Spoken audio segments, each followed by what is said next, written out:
Mother Nature has managed to produce some pretty creepy specimens, and more bizarre creatures are being discovered all the time. Indeed, gross reflexes or sinister traits have evolved all over the place in the animal kingdom, freaking people out in the process. We're constantly being amazed by the strange critters found on land or in the sea, and put together the list of the 5 creepiest things found in nature. Before we begin, make sure you hit that subscribe button to get notified every day for more amazing content. With that being said, let's begin.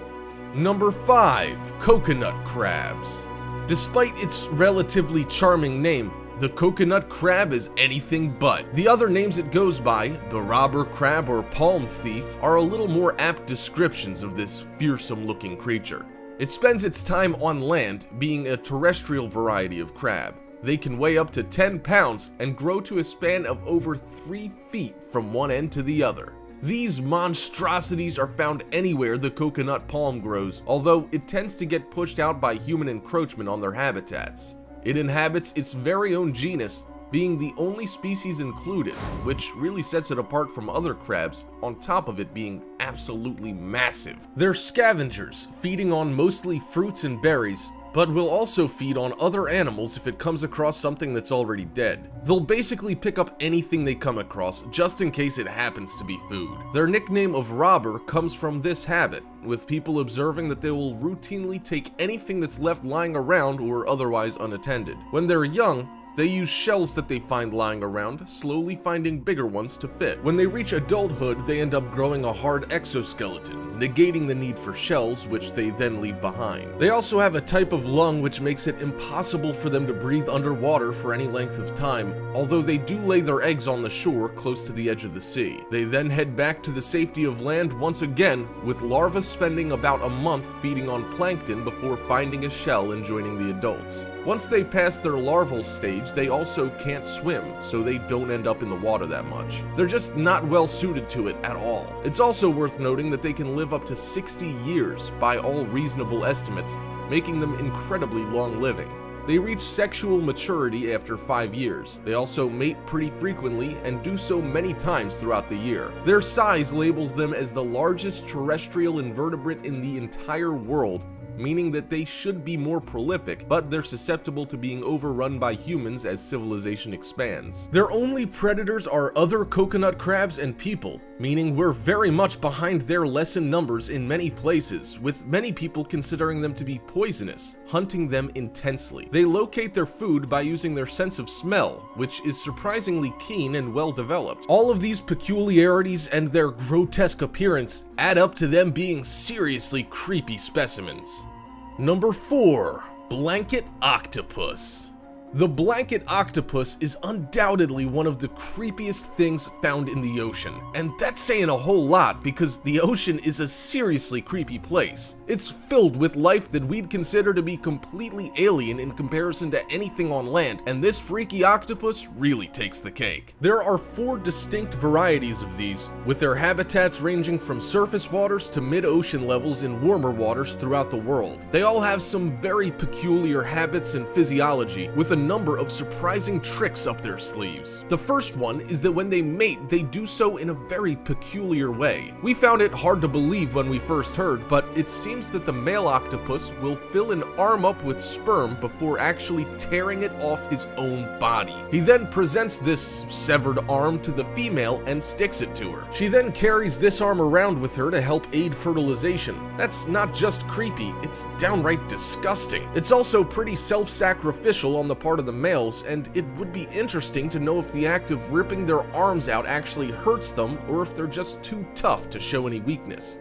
They do end up usually dying after they do this, which means that it's one hell of a sacrifice for babies they'll probably never see. It's also worth mentioning here that the males are pretty tiny. They usually measure around the size of your thumb, with the females growing up to 10,000 times that size, sometimes exceeding 7 feet in length. Another wild trait is based on the fact that they're completely immune to Portuguese man-o'-war jellyfish, which have incredibly painful stingers along tentacles that can extend quite far and eventually become very dense. The female blanket octopus usually rips these tentacles out of the jellyfish, and they hold onto them with their suckers, giving them little or not so little whips that pack quite a punch. The first scientist who discovered this trait definitely ended up stinging himself pretty badly, paving the way for researchers to be much more gentle with these creepy ocean dwellers from then on. Their blankets can also sometimes break off, making for quite a strange sight when they do. These are sometimes seen by divers, and some say that they look beautiful, but we just see gross floating membranes. Number 3. Fulmar chicks. These birds are pretty freaky. They're basically sitting ducks most of the time, with their young not being able to do much to physically throw down or scurry to safety if predators threaten them. So they've evolved a very strange trick to scare off any potential attackers and also ensure that they'll never make the same mistake twice. When they feel threatened, usually by a larger bird that's coming too close and making them uncomfortable, they don't yell "stranger danger" and blow a whistle. They also don't try to get away, and instead confront their attacker by opening their mouth up wide. They do this because they're able to launch a sickly yellow stream of fluid, laden with all sorts of oils and nasty stomach fluids. In short, they puke all over them in a splendid display of projectile vomiting. The oils that build up in their stomachs are specially suited to then coat the birds that are making them feel threatened, matting their feathers together and basically becoming a sticky, oily, stinky mess. This makes the larger birds unable to fly, as well as freaking them out and making them take off in shock. If the Fulmar chicks manage to coat these birds with enough stomach oil, then they'll even lose buoyancy and drown. This will happen when they try to clean off all the oils by taking a dip after realizing they need to freshen up. They hop in, thinking about swimming around and cleaning themselves, but find instead that they're unable to stay afloat, slowly sinking beneath the surface and unable to help themselves.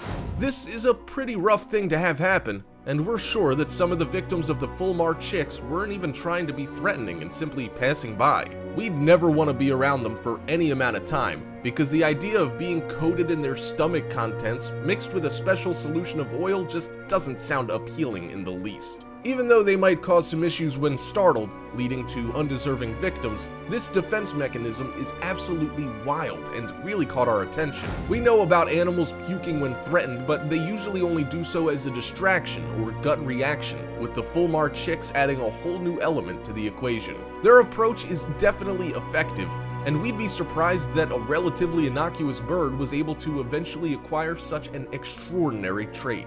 Number 2. Flatworm mating rituals. Flatworms are hermaphroditic creatures and are able to adapt to carry out either role as needed. This isn't unknown in the animal kingdom and is seen all over the place. What makes these creepy worms so amazing is how they decide what sex they're gonna be when it finally comes time to mate. They basically all have male appendages and are also double-headed and use these to have bouts with each other, with the victor staying in a male role. They sit up a little bit and point their penises at each other, basically engaging in a fencing duel. They thrust, parry, and strike in a high-stakes battle that's pretty strange, to say the least. It's not every day that animals go out of their way to cross swords in this fashion, literally using their organs, if you will, as swords, while trying to stab each other with them. These fights can last hours at times, with both opponents usually being jabbed more than once by the member of their enemy. We're totally fine with not adopting this practice among humans, as it would definitely lead to some awkward engagements, and we're happier avoiding that sort of conflict. The fight eventually ends when one of the flatworms eventually injects their sperm successfully into the other one. The winner then happily swims off to nurse their wounds and become a dad one day, while the other ends up converting over and adopting the female role of fertilizing and carrying their offspring. It's probably good that this all-out show of male dominance doesn't happen in nature more often, although it is an interesting trait. It still doesn't make the whole thing any less creepy, at least from our point of view, with the entire thing putting us off entirely. We don't share much in common with hermaphroditic species, so it goes without saying that their way of doing things would be strange to us. But we have to look at things from their point of view, and we'll admit that these flatworms really don't have much of a say in the matter. Number 1. tongue-eating lice. The images of this louse dangling out of the open mouths of fish will haunt us for years to come. Not only is it one of the strangest kinds of parasites, but the actions it takes before eventually finding a place to call home is just revolting. They start by finding a suitable host and burrow their way into their victim through the gills. The females hook themselves up in front of the males after they settle in, with the female attaching herself to the fish's tongue and the male setting up shop on the gill arches behind her.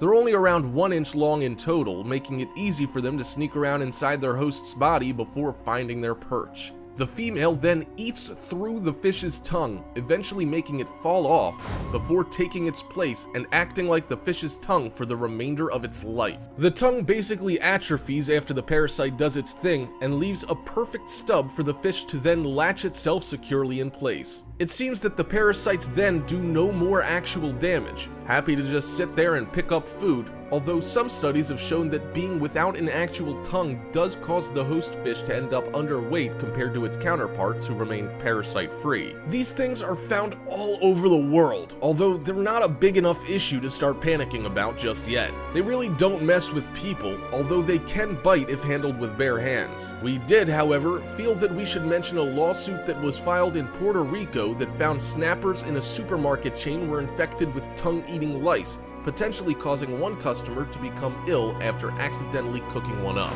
Hope you enjoyed the video, folks. If you did, make sure you click that subscribe button before you head out if you're new. That's all you have to do.